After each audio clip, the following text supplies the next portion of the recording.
బోర్లు వేశానని, జంకు 9 బోర్లు వేశానని, శివశంకర్ 6 బోర్లు వేశానని, విజయ 4 బోర్లు వేశామని, వేసిన పంటలో బారాన ఎండిపోయింది, చారాన్నే మిగిలింది, అది కూడా వస్తుందా రాదా అనేటువంటి ఆందోళన రైతుల కళ్ళల్లో కనబడ్డది. ఇంత జరుగుతూ ఉంటే, పరిస్థితి క్షేత్రస్థాయిలో ఇంత గంభీరంగా ఉంటే ఈ రాష్ట్ర ప్రభుత్వానికి చీమగుట్టినట్టు కూడా లేదు. ఆ రైతులతో నిన్న నేను మాట్లాడినప్పుడు గత 10 ఏళ్లలో ఎన్నడూ ఇట్లాంటి పరిస్థితి రాలేదు. కేసీఆర్ గారు ఉన్నాక ఒక గుంట కూడా ఎండలేదు.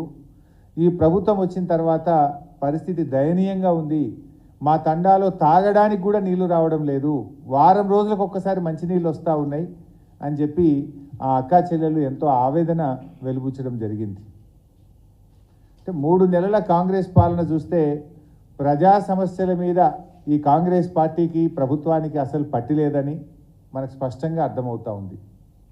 కానీ అదే సమయంలో ప్రజల దృష్టి మరల్చడానికి చిల్లర ప్రయత్నాల మీద ఎక్కువ దృష్టి పెట్టినట్టు కూడా మనకు స్పష్టమవుతూ ఉంది. రాష్ట్రంలో రైతులు గత 10 ఏళ్లలో ఎప్పుడూ లేనంత తీవ్రమైనటువంటి ఆందోళనలో ఇవాళ రాష్ట్రంలో రైతులు ఉన్నారు.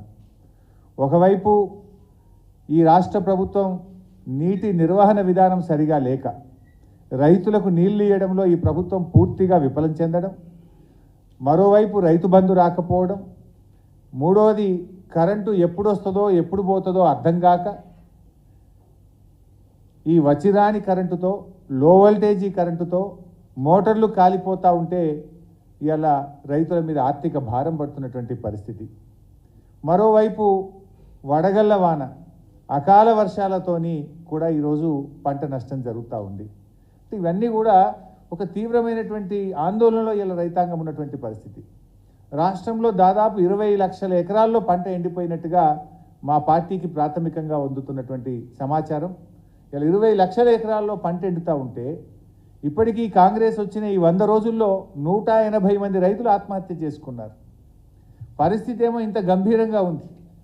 కానీ కాంగ్రెస్ పార్టీ మాత్రం అసలు ఈ ప్రభుత్వానికి, ముఖ్యమంత్రి గారికి, ఈ మంత్రులకు టైం దొరకలేదు. క్షేత్రస్థాయిలో వెళ్ళి పరిస్థితిని అంచనా వేయడానికి కానీ, రైతుల్ని ఓదార్చడానికి కానీ, రైతులకు భరోసా కల్పించడానికి కానీ ఈ ప్రభుత్వానికి అసలు టైం దొరకలేదు. ఇతర పార్టీల మీద, చేరికల మీద వీళ్ళకి దృష్టి పెడతా ఉన్నారు తప్ప, కానీ వీళ్ళు ఈ రాష్ట్రంలో 180 మంది రైతులు ఆత్మహత్య చేసుకొని పరిస్థితి ఇంత ఆందోళనగా ఉంటే కనీసం అసలు ఆలోచిస్తున్నటువంటి పరిస్థితి లేదు. ఒక అధికారుల బృందాన్నైనా పంపించిండ్రా? ఒక రాష్ట్ర ప్రభుత్వము జిల్లా కలెక్టర్లకో, ఆర్డీఓలకో, వ్యవసాయ శాఖ అధికారులకో, రాష్ట్ర స్థాయి నుంచి అధికారుల బృందాన్ని పంపించి పరిస్థితిని సమీక్షించడం కానీ, రైతులకు ఒక భరోసా కల్పించడం కానీ ఈ ప్రభుత్వం చేయడం లేదు. ఇప్పుడు గతంలో నేను అడిగాను, కేసీఆర్ గారి హయాంలో ఎన్నడూ కూడా ఈ కొత్తగా బోర్లు వేసే పరిస్థితి రాలే. ఊర్లల్లో బోరు బండ్లు కనబడలేదు, బావులు పూడిక తీయడానికి క్రేన్లు కిరాయికి తెచ్చుకునే పరిస్థితి లేదు. ఇలా కాంగ్రెస్ పార్టీ రాగానే మళ్ళా బోర్లు వేసుడు. నేను ఇప్పుడే చెప్పినట్టు ఒక్కొక్క రైతు 6 బోర్లు 8 బోర్లు వేస్తే ఇలా బోరు పొక్కల్లోనే వాళ్ళ కష్టం, వాళ్ళ చెమట చుక్కలు పోతూ ఉన్నాయి, అప్పుల పాలవుతూ ఉన్నారు, ఆందోళనలో ఉన్నారు రైతులు. కానీ ప్రభుత్వం అసలు చీమగుట్టినట్లేదు, కనీసం కదిలినటువంటి పరిస్థితి కూడా లేదు. ఇది అంతా ఒకవైపు ఉంటే, మూలిగే నక్క మీద తాటికాయ పడ్డట్టు ఒకవైపు రైతులు చాలా ఆందోళనలో ఉండి పంటలు ఎండిపోతూ ఉంటే, రైతు బంధు రాకపోతే, వడగళ్ళ వానబడి పరిశాన్ అవుతుంటే, మూడోది ఇగో బ్యాంకుల వాళ్ళు అప్పులు కట్టండి అని చెప్పి నోటీసులు ఇచ్చి ఊర్ల మీద పడ్డారు. ఇది ఎక్కడ అంటే సంగారెడ్డి జిల్లా రేగోడు మండలంలో ఏపీజీవీబీ బ్యాంకు రేగోడు, కోత్వాన్పల్లి, వెంకటాపూరు, మర్పల్లి, చౌదర్పల్లి తదితర గ్రామాల్లోకి వెళ్ళి అప్పులు కట్టరా మిమ్మల్ని కోర్టులో కేసులు పెడతాం అని చెప్పి లీగల్ నోటీసులు ఇచ్చారు. ఇవన్నీ కూడా అడ్వకేట్ ద్వారా బ్యాంక్ ఇచ్చిన లీగల్ నోటీస్. ఇగో ఇది బ్యాంకు వాళ్ళే స్వయంగా ఇచ్చినటువంటి నోటీస్. మీరు వీడియో కూడా ఒకసారి చూడండి ఏ రకంగా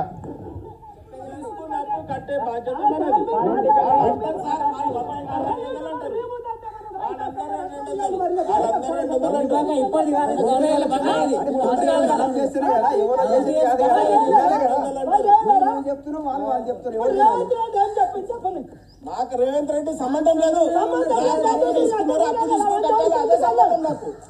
రేవంత్ రెడ్డి చెప్పిండు, నరేంద్ర మోడీ చెప్పిండు, నాకు సంబంధం లేదు. వాళ్ళు ఏదైనా రేవంత్ రెడ్డి చెప్తున్నా లోన్ ఇచ్చినామా,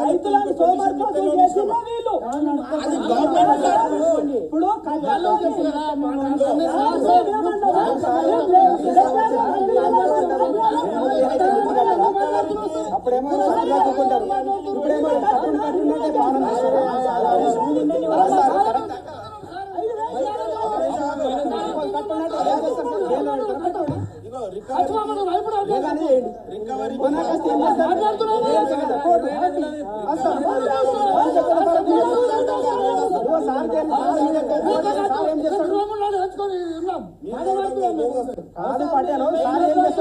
కోర్టు కంపెనీ పోతాం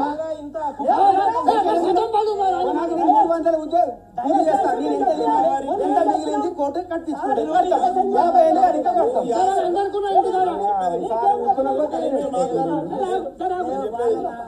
300 కూలి మాకు నేను తినేది పిల్లల పిల్లలకి మిగిలేదు 50 రూపాయలు నెలకు 50 రూపాయలు కడతా కోర్టు కొని ఇంకా బొంబాయి ఆడికారు. బ్యాంకుకి రాజకీయానికి సంబంధం లేదు. ఏదైనా ప్రభుత్వ పథకం వస్తే అది బ్యాంకులకు ఇస్తే మీకు ఇచ్చే బాధ్యత వరకు మాది. ఆ పథకం ఫార్ములేషన్ లో గానీ పథకం ఇస్తామని ఆ వీడియో మీకు డీటెయిల్గా పంపిస్తాను. చాలా పెద్దగా ఉంది, అది ఆల్మోస్ట్ 6-7 మినిట్స్ ఉంది. మీ అందరికి కూడా షేర్ చేస్తాం వీడియోను. మీ టైం మేము వేస్ట్ చేయదలుచుకోలేదు. అంటే బేసికల్లీ ఒకవైపు రైతులు ఈ ప్రభుత్వం యొక్క వైఫల్యం వల్ల రైతు బంధు రాక, నీళ్లు రాక, కరెంటు రాక, పంటలు ఎండిపోయి ఆందోళనలో ఉంటే, ఒకవైపు బ్యాంక్ అధికారులు పోయి మీరు పంట రుణాలు కడతారా లేదా అని లీగల్ నోటీసులు ఇచ్చి గ్రామాల మీద పోయి పడతా ఉన్నారు. ఎప్పుడో చిన్నప్పుడు ఒక పాట ఉంటుండే, అంజుమాన్ బకాయిల కోసం అధికారులు గ్రామాల మీద పడుతున్నారు, వేధిస్తున్నారు, అప్రమత్తంగా ఉండు రైతు సోదరా అని అప్పుడు తెలంగాణలో చిన్నప్పుడు పాటలు విన్నాం. కానీ అది ఎట్లా ఉంటుందో ఇలా ఈ కాంగ్రెస్ హయాంలో ప్రత్యక్షంగా మళ్ళీ గ్రామాల్లో ఆ పరిస్థితి చూడడం జరుగుతూ ఉంది.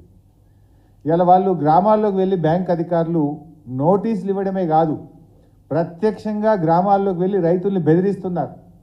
మీరు బకాయిలు కడతారా లేదా, మీ ఆస్తుల్ని సీజ్ చేస్తాం, మిమ్మల్ని కోర్టుకు లాగుతామని చెప్పి బ్యాంక్ అధికారులు రజాకర్లను తలపించే విధంగా ఇలా గ్రామాల మీద పడి రైతుల్ని వేధిస్తున్నటువంటి పరిస్థితి ఉంది. మరి ఆ రోజు రేవంత్ రెడ్డి గారు ఏమన్నారు? డిసెంబర్ 9వ తేదీన సోనియా గాంధీ జన్మదినం రోజు నేను ప్రమాణ స్వీకారం చేయంగానే నా మొదటి సంతకం రైతు రుణమాఫీ మీదనే ఉంటుంది అన్నారు. ఏకకాలంలో 2 లక్షల రుణమాఫీ చేస్తామని చెప్పి ఆ రోజు ఎన్నికల సమయంలో ప్రజలను, రైతులను మరి నమ్మించే ప్రయత్నం చేసినారు. అంతేకాదు, ఇంకెవరైనా అప్పులు తెచ్చుకోకపోతే తొందరగా బ్యాంకుకు పోండి, బ్యాంకుకు పోయి మీరు అప్పు తెచ్చుకోండి, నేను 9వ తారీఖు నాడు 2 లక్షల రుణమాఫీ చేస్తా అని చెప్పిండ్రు. మీరు అందరు విన్నారు. బ్యాంక్ అధికారులు ఏమంటున్నారు? మాకు ప్రభుత్వం నుంచి ఏ ఆదేశము రాలేదు, నువ్వు డిసెంబర్ 9న ప్రమాణ స్వీకారం నాడే చేస్తాను, కానీ ప్రమాణ స్వీకారం మాత్రం 2 రోజులు ముంగటికేసుకున్నావు. 9వ తారీఖు బదులు 7వ తారీఖే ప్రమాణ స్వీకారం చేసినావు. 100 రోజులు దాటింది, దాదాపు 4 నెలలు కావచ్చింది. ఇప్పటికీ రుణమాఫీ మీద మీ ప్రభుత్వం ఏ నిర్ణయం తీసుకోలేదు. మీరు బ్యాంకులకు ఎటువంటి డైరెక్షన్